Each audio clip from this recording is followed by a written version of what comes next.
As you might imagine, the Chauvin verdict is drawing a lot of reaction here in southern Colorado as well. KRDO News Channel 13's Chase Golightly spoke with a former Colorado police chief tonight, as well as some of those who participated in last summer's George Floyd protests. He's live downtown tonight with what they're saying. Chase. Barb, we saw so many large crowds gather right here last summer demanding justice for George Floyd.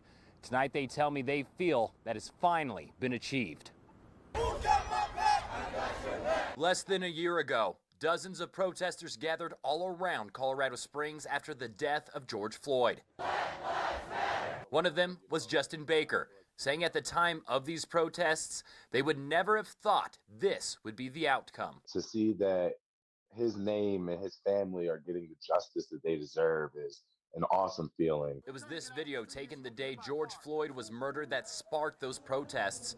A media studies professor at CU Boulder says it was key in this verdict. The video in this trial has been called kind of the star witness. It was also what convinced retired Canyon City Police Chief Paul Schultz that the Derek Chauvin verdict could only go one way. To me, it was clearly criminal conduct, and I think the guilty verdict is justified. Even with 47 years of law enforcement experience, Schultz says he was just as shocked as any other member of the public. It was the most disgusting thing I've ever seen a law enforcement officer do. As for what this means for law enforcement in the future, it will reinforce the need for de-escalation training. Clearly, what occurred in this case was excessive force that rose to criminal conduct. Justin Baker, who is now on the Colorado Springs Committee for Law Enforcement Transparency and Accountability Commission, agrees, saying this lays some groundwork for future police accountability, with the goal to try and prevent anything like it from happening again.